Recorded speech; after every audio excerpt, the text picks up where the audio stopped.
नमस्कार दोस्तों। आज हम एस्ट्रो क्लिनिक में बात करेंगे कर्क लगन और राशि के लिए अक्टूबर का महीना क्या लेके आ रहा है। दोस्तों, अगर आपकी जन्म कुंडली के पहले ही घर यानी लगन में ही चंद्रमा लिखा हुआ है या 4 नंबर राशि लिखी हुई है, इसका मतलब है आपकी कर्क राशि है और कर्क लगन है। अगर चंद्रमा कहीं और लिखे हुए हैं लेकिन 4 नंबर पहले घर में पड़ा है तो आपका कर्क लगन है लेकिन राशि अलग है। आपको चाहिए कि ये जानकारी आपको पता हो, ताकि आज जो भी मैं बातें बोलूँगा वो कितनी सही होंगी उसी हिसाब से निर्भर करेगा। दोस्तों, सबसे पहले हम चंद्रदेव की बात करते हैं। महीने के शुरू में जब हम देखेंगे तो चंद्रमा रहेंगे 10th हाउस में, जो कि लगन के मालिक हैं, और यहाँ वो बृहस्पति के साथ होने की वजह से गज केसरी राजयोग का निर्माण करेंगे। ये घर होता है हमारी जॉब का, प्रोफेशन का। तो आपको जॉब रिलेटेड चीज़ें पॉजिटिव होने का सीन बनता है, यानी आपने पहले से कुछ काम किया हुआ है, उसमें आपको कुछ अच्छा देखने को मिलेगा। यहीं पे 28 और 29 तारीख को भी चंद्रमा यहीं रहेंगे, तो जॉब रिलेटेड पॉजिटिव चीज़ें होनी अच्छी रहती हैं। वैसे भी घर ये मंगल का है और आपस में चंद्रमा बृहस्पति मंगल के मित्र हैं, तो इसलिए आपकी ये चीज़ें पॉजिटिव होंगी। वहीं चंद्रमा 2-3 तारीख और 30-31 को चले जाएंगे 11th हाउस यानी लाभ के स्थान में, और ये घर जो है ये है वीनस का। चंद्रमा यहाँ पे उच्च के हो जाते हैं, तो आपका जॉब में प्रमोशन होना, उच्च अधिकारियों का सहयोग मिलना, कोई रिवॉर्ड मिलना, कोई अवार्ड मिलना, रिकॉग्निशन, नेम एंड फेम, कोई प्रॉपर्टी का लाभ होना, कुछ ना कुछ पॉजिटिव चीज़ें आपको देखने को मिलेगी। माता पक्ष की भी उन्नति होगी, यानी मदर की कोई हेल्थ रिलेटेड प्रॉब्लम चल रही थी तो इन दिनों में वो बेटर होने का सीन बनेगा। 4, 5 और 6 तारीख को चंद्रमा चले जाएंगे 12th हाउस में। चंद्रमा 12वें घर में, वो भी बुध की राशि में, अच्छे नहीं माने जाते। वैसे भी वो लगन के मालिक हैं। जो 4, 5 और 6 तारीख को अपने खर्चों पे कंट्रोल करिएगा। हेल्थ रिलेटेड एक्सपेंडिचर हो सकते हैं। अगर आपकी ऐसी हेल्थ सिचुएशन है कि आपने अपना कभी मेडिकल जांच नहीं कराया, तो कुछ पैसे खर्च करके आप अपनी जांच करा सकते हैं, ताकि इन दिनों का जो दोष है वो थोड़ा कम हो जाए। इन जनरल इन 3 दिनों में आपको अपनी हेल्थ का ध्यान रखना है। दोस्तों, 7 और 8 तारीख को चंद्रमा जाएंगे पहले घर में। ये आपकी हेल्थ की इम्प्रूवमेंट को शो करते हैं, और वहीं आपका मान सम्मान बढ़ना, हेल्थ में इम्प्रूवमेंट होना, ये सारी चीज़ें देखी जाएंगी, क्योंकि चंद्रमा पहले घर में आए किसी भी राशि में अच्छे ही माने जाते हैं। चंद्रमा आ जाएंगे 9, 10, 11 तारीख को 2nd हाउस में। ये घर है सूर्य देव का, और यहाँ पे शुक्रदेव विराजमान है। तो दोस्तों, चंद्रमा का 2nd हाउस में आ जाना, शुक्रदेव के साथ होना, जो आपके 4th हाउस के मालिक हैं, यानी सुख के मालिक हैं और लाभ के मालिक हैं, तो आपको कुछ ना कुछ गेन इन प्रॉपर्टी, कोई व्हीकल लेना है, या ओवरऑल आपकी पॉजिटिव चीज़ें होने का सीन बन जाता है। आपकी वाणी भी मधुर रहेगी, और वहीं आपकी मदर के लिए भी ये अच्छा रहेगा। फैमिली में कोई सेलिब्रेशन भी हो सकता है। चंद्रमा आ जाएंगे 12, 13 तारीख को 3rd हाउस में। ये घर बुध का है, और यहाँ ये सूर्य भी होंगे। ये दिन जो होंगे ये अमावस के होंगे, क्योंकि कुंडली में जब भी सूर्य और चंद्रमा साथ में होते हैं, अमावस योग का निर्माण होता है। इस घर के मालिक बुध भी वहीं बैठे हुए हैं। 3rd हाउस हमारे छोटे भाई बहन का होता है, हमारे नेबर्स को भी दर्शाता है, हमारे पुरुषार्थ को भी दर्शाता है। तो कहीं ना कहीं आपको ऐसा लगेगा कि मैं मेहनत नहीं कर पा रहा हूँ, या मेरी विचारधारा मेरे यंगर सिबलिंग्स के साथ अच्छी नहीं है, या उनके साथ मनमुटाव भी हो सकता है। इन चीज़ों का आपको ध्यान रखना है। चंद्रमा आ जाएंगे 14, 15, 16 को 4th हाउस में। इन जनरल चंद्रमा का 4th हाउस में आना अच्छा नहीं माना जाता। आपके केस में यहाँ वो आ जाएंगे वीनस के घर में, और वीनस 2nd हाउस में बैठे हुए हैं। तो इन दिनों में आपका कुछ मदर से रिलेटेड, प्रॉपर्टी से रिलेटेड, या घर के अंदर कुछ अच्छी चीज़ें हो सकती हैं, और इन इन चीज़ों में आपको थोड़ा पॉजिटिव रिजल्ट मिल सकता है। देखिए दोस्तों, केतु और राहु डिग्री वाइज बहुत कमज़ोर हो गए हैं, इसलिए आपको उनसे घबराने की ज़रूरत नहीं है, एटलीस्ट इस महीने। 17 और 18 तारीख को चंद्रमा आ जाएंगे आपकी कुंडली के 5वें घर में। ये घर होता है लव रोमांस का, या मान लीजिए एजुकेशन का, स्टॉक मार्केट का, और इसे अनिश्चित घर भी कहते हैं, और संतान का विचार भी यहीं से किया जाता है। आपके केस में 8 नंबर राशि में चंद्रमा नीच के हो जाते हैं, इसलिए इन जनरल कर्क लगन और राशि वालों को स्टॉक मार्केट में, संतान पक्ष में, एजुकेशन में बहुत सारी चैलेंजेस को फेस करना पड़ता है क्योंकि ये घर में चंद्रमा नीच के हो जाते हैं। अब क्योंकि मंगल थर्ड हाउस में बैठे हुए हैं और उनकी दृष्टि इस घर पे नहीं पड़ रही और ना ही बृहस्पति की दृष्टि पड़ रही है, तो इसलिए आपको इन चीज़ों में इस महीने बहुत ज़्यादा पॉजिटिव रिजल्ट नहीं मिलेगा जब तक कि मंगल राशि परिवर्तन नहीं कर लेते हैं। उसके बाद चंद्रमा आ जाएंगे 19-20 तारीख को सिक्स हाउस में। ये अगर आप कोई एग्ज़ाम दे रहे हैं, स्टूडेंट्स हैं, कॉम्पिटिशन्स के लिए तो अच्छा है, लेकिन हेल्थ में आपको थोड़ा ध्यान रखने की ज़रूरत है क्योंकि घर ही ये रोग शत्रु दुर्घटना का है। 21-22 तारीख को चंद्रमा आ जाएंगे स्पाउस के घर में और अपनी ही राशि को देखेंगे, तो ये फिर भी अच्छा है। चंद्रमा का यहाँ आ जाना आपकी स्पाउस की चीज़ें कुछ पॉजिटिव होने का सीन बनता है, यानी उनकी अपनी हेल्थ में इम्प्रूवमेंट होना, आपका और उनका थोड़ा रिलेशनशिप अच्छा हो जाना, या बिजनेस पार्टनर का ये हो सकता है। 23, 24 और 25 तारीख को चंद्रमा चले जाएंगे अष्टम स्थान में। ये जो तारीखें मैंने आपको लिखी हैं यहाँ पे, इनको आप कैलेंडर में मार्क कर दीजिए क्योंकि इन जनरल ये तारीखें अच्छी नहीं हैं। किसी भी ग्रह का अष्टम यानी मृत्यु भाव में जाना अच्छा नहीं माना जाता।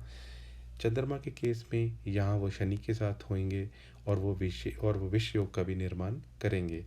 इस स्थिति में चंद्रमा के उपाय ज़रूर करने चाहिए, तो ये डेट्स आप ज़रूर मार्क कर लीजिए अपने कैलेंडर में। 26 और 27 तारीख को चंद्रमा आ जाएंगे आपके 9th हाउस में। यहाँ आपके फादर के लिए ये दिन अच्छे बनते हैं, उनकी कुछ हेल्थ में इम्प्रूवमेंट होना, कुछ चीज़ें पॉजिटिव होना वो हो सकता है। धर्म कर्म में भी आपकी रुचि बढ़ेगी। दोस्तों, चंद्रमा का क्योंकि आपके ऊपर काफ़ी इम्पैक्ट है, तो नॉर्मल जो उपाय चंद्रमा के बताए जाते हैं, जैसे चांदी पहनना या चांदी के गिलास में पानी पीना, ओम नमः शिवाय करना, ओम सोम समाय नमः मंत्र का जाप करना, या शिवलिंग पे जल चढ़ाना, ये आप रूटीन में करते रहें या मंडे सैटरडे करते रहें, आपके लिए बहुत अच्छा होगा। आगे बढ़ते हैं। मंगल देव 3 तारीख को चले जाएंगे तुला राशि में। मंगल देव का 4th हाउस में आना एक तरीके का मंगल दोष का निर्माण करता है क्योंकि जो 4th हाउस है वो सुख का है और मंगल अग्नि कारक है, यानी वो वहाँ जाते हैं तो फायरी प्लेनेट हैं। तो 4th हाउस में चंद्रमा का होना आपके और आपके मदर के रिलेशनशिप को या फैमिली में थोड़ी गड़बड़ कर सकता है, तो उसका आपको ध्यान रखना है। लेकिन मंगल भूमि कारक हैं, तो 4th हाउस में जाके प्रॉपर्टी का कुछ लाभ आपको दिला सकते हैं। बृहस्पति पूरे ही महीने मेष राशि में चलेंगे और 10th हाउस में बृहस्पति का होना, जहाँ के वो कारक भी हैं, तो जॉब में आपके लिए अच्छा ही है। अभी वो वक्री चल रहे हैं, तो वक्री होने का ये फ़ायदा है कि उनकी स्ट्रेंथ और ज़्यादा बढ़ गई है। सूर्य देव 6 नंबर यानी बुध की राशि में चलायमान है और 17 तारीख को वो चले जाएंगे 7 राशि में। 17 तारीख तक आपकी मेहनत बढ़ी हुई रहेगी क्योंकि सूर्य का 3rd हाउस में होना अच्छा ही माना जाता है। आपके पुरुषार्थ से, आपकी मेहनत से आपको रिजल्ट अच्छा मिलेगा। आपके फादर की भी उन्नति होने के सीन बनते हैं। जब वो आ जाएंगे 4th हाउस में यानी 17 तारीख को, तो कहीं ना कहीं घर में थोड़ा कलह का वातावरण हो सकता है। उनकी दृष्टि पड़ेगी, उच्च दृष्टि नौकरी के घर में, तो सरकारी नौकरी में अगर आपकी कुछ चीज़ें प्रॉब्लमेटिक चल रही थी, यानी पहले से कुछ प्रॉब्लम चल रही थी, वो पॉजिटिव होगी। लेकिन 4th हाउस में और 7 नंबर राशि में सूर्य नीच के हो जाते हैं, तो इसलिए उनके रिजल्ट्स में थोड़ी सी कमी भी आ जाती है।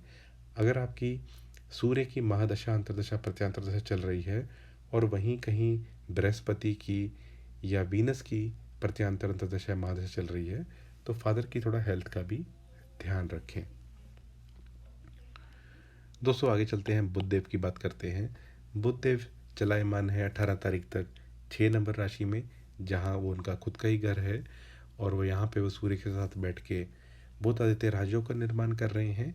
3rd हाउस का बुध-आदित्य राजयोग 100% पावरफुल तो नहीं होता, लेकिन कोई भी प्लेनेट अपने ही घर में बैठता है तो उसकी रक्षा करता है। 18 तारीख को ये आ जाएंगे तुला राशि में। बुध का 4th हाउस में आना, 12th हाउस और 3rd हाउस के मालिक होके, तो घर के रिलेटेड कुछ खर्चे आपके बढ़ सकते हैं। या तो आप शॉपिंग करेंगे घर के कुछ फर्नीचर की, या हो सकता है कोई गार्डन वार्डन में आप अपने पैसे लगाएं, यानी घर से रिलेटेड आपके कुछ एक्सपेंडिचर बढ़ सकते हैं। शुक्र देव 1 तारीख को सिंह राशि में आ जाएंगे और पूरा ही महीना तकरीबन यहीं पे चलेंगे। शुक्रदेव आपके केस में लाभ और सुखों के घर के मालिक होके धन स्थान में आना, तो प्रॉपर्टी से आपको कुछ लाभ ज़रूर हो सकता है। और वहीं इन जनरल जो पैसा आप कमाएंगे वो पैसा कहीं ना कहीं आपका इन्वेस्ट भी हो सकता है एफडीज वगैरह में। शनिदेव की बात करें, ये कुंभ राशि में चलायमान है, जो आपके केस में 8वां घर बन जाता है, जहाँ के शनि कारक है। शनि यहाँ खुद बैठते हैं तो आपकी लाइफ तो लॉन्ग करने का काम करते हैं, लेकिन साथ ही साथ हेल्थ रिलेटेड कुछ प्रॉब्लम्स भी दे देते हैं। इन जनरल जो 23-24 तारीख हैं, 25 तारीख, इसमें आप अपनी मानसिक हेल्थ का थोड़ा ध्यान रखिएगा। दोस्तों राहु और केतु की बात की जाए तो राहु 10th हाउस में, केतु 4th हाउस में है। वैसे राहु 10th हाउस में अच्छे माने जाते हैं, केतु 4th हाउस में थोड़ा घर से इनसेटिस्फेक्शन क्रिएट करते हैं, लेकिन डिग्री वाइज ये बहुत वीक हो गए हैं, तो इनकी चर्चा हम आने वाले महीनों में करेंगे। अब बात करते हैं पूरे ही महीने आपको पैसे का फ्लो कैसा रहेगा, क्योंकि बहुत सारे जो लोग हैं वो पूछते हैं कि मेरी फाइनेंशियल सिचुएशन कैसी रहेगी। दोस्तों ये जो तारीखें रखी लिखी हुई हैं, ये होती हैं जब बृहस्पति और चंद्रमा या तो युति में हो या केंद्र में एक दूसरे से हो। तो 1 और 28 और 29 तारीख को चंद्रमा बृहस्पति एक ही घर में होंगे, इसलिए आपका ये जो पैसे की मामला है या यानी फाइनेंशियल, अगर आप इन्वेस्टमेंट्स करते हैं, लेन देन का काम करते हैं, ये अच्छा रहेगा। 7 और 8 तारीख को चंद्रमा आ जाएंगे पहले घर में, तो फिर से केंद्र में हो जाएंगे, ये भी बहुत अच्छा है। 14, 15 और 16 तारीख को चंद्रमा आ जाएंगे 4th हाउस में और बृहस्पति की दृष्टि में होंगे, ये भी बहुत अच्छा है। और 21 और 22 तारीख को अगर आप किसी भी तरीके का बिजनेस करते हैं तो फाइनेंशियल फ्लो के लिए बहुत ज़बरदस्त है। दोस्तों ओवरऑल हेल्थ की बात करते हैं। ओवरऑल हेल्थ में क्योंकि कर्क लगन या कर्क राशि के मालिक चंद्रमा बहुत फास्ट मूव करते हैं, तो ओवरऑल हेल्थ आपकी तभी हम बता सकते हैं जब आपकी अपनी जन्म कुंडली में चंद्रमा या तो शुक्ल पक्ष के हों या सूर्य से डायरेक्टली ऑपोजिट हों, यानी पूर्णिमा पे आपका बर्थ हुआ हो, शुभ ग्रहों की दृष्टि हो, पाप ग्रहों के साथ ना हो, डिग्री वाइज कमज़ोर हो, तो प्रारब्ध आपका कर्क लगन या कर्क राशि का आपकी कुंडली में ही लिखा हुआ है। गोचर के आधार पे आपकी हेल्थ कैसी रहेगी ये इसलिए नहीं बताया जाता क्योंकि हर 2.25 दिन पे चंद्रमा राशि परिवर्तन कर जाते हैं। फैमिली की अगर बात की जाए उसके लिए 2nd हाउस देखा जाता है, इसके मालिक सूर्यदेव हैं। तो सूर्यदेव 17 तारीख तक बहुत पावरफुल रहेंगे, अपने मित्र बुध के घर के में होंगे, उसके बाद नीच राशि में आ जाएंगे। तो फैमिली के रिलेटेड अगर आपको कोई भी सेलिब्रेशन या कोई प्लान्स करने हैं तो आप कोशिश करें 17 तारीख से पहले ही कर लें। एजुकेशन की बात की जाए, मंगल देव इस घर के मालिक होके शत्रु राशि में बैठे हुए हैं 3rd हाउस में। वैसे 3rd हाउस में मंगल आपको पुरुषार्थी बनाते हैं, यानी अगर आप पढ़ाई कर रहे हैं तो कहीं ना कहीं आपको मेहनत तो अधिक करनी ही चाहिए, तभी आपको अच्छा रिजल्ट मिलेगा। मंगल देव 4th हाउस में आ जाएंगे तब भी रिजल्ट सेम ही रहेगा कि आपको अधिक मेहनत करने की ज़रूरत पड़ेगी। लव अफेयर की बात करें दोस्तों, प्यार में धोखा मिलना, प्यार में सफलता मिलना, ये चीज़ें अनिश्चितता के साथ देखी जाती हैं और 5th हाउस होता भी अनिश्चितता का है। अगर आप प्रेम प्रसंग में हैं और आप डेटिंग वगैरह पे जाना चाहते हैं तो ये 9, 10, 11 तारीख बहुत अच्छी रहेगी क्योंकि इसमें चंद्रमा और शुक्र आपस में युति में होंगे, तो इसलिए ये अच्छा रहेगा। और शुक्रदेव जैसा मैंने आपको बताया कि पूरे ही महीने 2nd हाउस में चलेंगे, तो इन 3 दिनों का आप उपयोग कर सकते हैं। दोस्तों आगे चलते हैं, हम बात करते हैं जॉब की। जॉब के लिए 6th हाउस देखा जाता है, 9th, 10th और 11th हाउस भी देखा जाता है। 9th हाउस और 6th हाउस के मालिक बृहस्पति बनते हैं, जो बहुत ही मजबूत स्थिति में हैं, और मंगल की उन पे दृष्टि भी है जो 10th हाउस के मालिक हैं। तो कहीं ना कहीं जॉब के लिए आपको ये महीना अच्छा बना रहेगा। अगर आप कोई कंपटीशन देना चाहते हैं 19-20 तारीख को प्लान कर सकते हैं, अदरवाइज 26 तारीख से लेके 31 तारीख और महीने की जो शुरुआती तारीख हैं 1, 2 और 3, वो जॉब रिलेटेड आपको चीज़ें अच्छी करेंगी। अगर आप अपने बॉस वगैरह से जॉब के प्रमोशन की बात करना चाहते हैं तो आप 26 और 27 को अपनी एप्लीकेशन दे सकते हैं। इसके लिए आप चौगड़िया ज़रूर देखें, जो मेरे चैनल पे पहला ही वीडियो है शुभ मुहूर्त का। स्पाउस की बात की जाए दोस्तों, स्पाउस के लिए हम 7th हाउस देखते हैं और उसके जो मालिक हैं वो बैठे हुए हैं 8th हाउस में। शनि यहाँ हालांकि यहाँ पे कारक होते हैं, लेकिन फिर भी स्पाउस की हेल्थ का आप थोड़ा ध्यान ही रखें। शनि यहीं पे मौजूद रहेंगे और शनि और चंद्रमा आपस में, आप जानते ही हैं कि शनि जहाँ भी बैठते हैं वहाँ कहीं ना कहीं चंद्र राशि के हिसाब से साढ़े सती का वो सीन बना देते हैं। तो इसलिए स्पाउस से रिलेटेड अभी 2 साल तक आप ओम नमः शिवाय के जाप, शिव चालीसा, शिवलिंग पे जल चढ़ाना, ये सारी चीज़ें करते ही रहें, क्योंकि कहीं ना कहीं 6-8 का भी संबंध आपके लगन से या राशि से शनिदेव का बन ही रहा है। ओवरऑल गेंस की बात करें तो दोस्तों, ये हम 11th हाउस से देखते हैं, जो इच्छा पूर्ति का भी घर होता है, और इसके जो मालिक हैं वो शुक्रदेव हैं, जो सिंह राशि में चलायमान है। तो सेकंड हाउस का मालिक 11th हाउस में हो, यानी धन का मालिक लाभ में, या उल्टा यानी लाभ का मालिक धन में, ये अच्छा ही माना जाता है। तो कहीं ना कहीं ओवरऑल गेंस आपके अच्छे बने हुए हैं।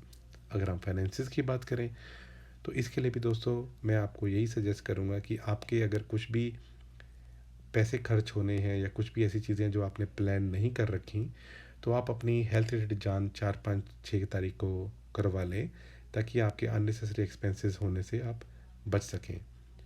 ओवरऑल अगर देखा जाए तो ये महीना मुझे आपके लिए अच्छा लग रहा है। बस ये कुछ जो दिन दिए हुए हैं जो कैलेंडर पे मार्क करने के लिए, इनका आप स्पेशल ध्यान रखें। मेरे से ज़्यादातर जो क्लाइंट्स हैं वो यही चीज़ पूछते हैं कि किन दिनों का हमें ध्यान रखना है। और एक एग्जांपल के तौर पे मैं आपको और बता दूं दोस्तों, अगर आप एस्ट्रोलॉजी सीख ही रहे हैं तो जैसे ये 23, 24 और 25 तारीख है, तो इन दिनों में चंद्रमा होंगे 8th हाउस में। इनमें 24 तारीख का दिन आपका ज़्यादा ख़राब जाएगा, क्योंकि डिग्री वाइज वो शनिदेव के काफ़ी पास होंगे। वही 4, 5 और 6 तारीख का जो समय होगा, इसमें भी आपका 5 तारीख थोड़ा ज़्यादा ख़राब जा सकता है, क्योंकि डिग्री वाइज चंद्रमा बहुत स्ट्रांग होंगे और वो 12th हाउस में रहेंगे। आपको कलर्स क्या पहनने चाहिए? आप वाइट कलर का प्रयोग ज़्यादा कर सकते हैं। वहीं आप येलो भी पहन सकते हैं और रेड भी पहन सकते हैं। कहीं ना कहीं ब्लैक कलर को अवॉइड करें। और दोस्तों एक चीज़ और भी है, जब ये सूर्यदेव आ जाएंगे तुला राशि में, यानी 17 तारीख को, और शुक्रदेव होंगे सेकंड हाउस में, तो ये राशि परिवर्तन योग में भी आ जाएंगे। सेकंड हाउस और 4th हाउस का राशि परिवर्तन योग माता पक्ष की तरफ से पैसे मिलना या कुछ मदर की उन्नति होना, ये सीन बनता है। तो इसलिए आपको ये राशि परिवर्तन योग का भी फ़ायदा हो सकता है। दोस्तों आज के लिए इतना ही। अगर आपकी विशेष परिस्थिति है तो आप अपनी कुंडली का विश्लेषण करा के ही किसी निष्कर्ष पर पहुँचें। मेरा पर्पस ये है कि पूरे महीने में ओवरऑल कैसा जाएगा गोचर के हिसाब से वो आपको बताऊं, और कौन से ऐसे दिन हैं जिनमें आपको ध्यान रखने की ज़रूरत है। दोस्तों आज के लिए इतना ही। आपका बहुत बहुत आभार।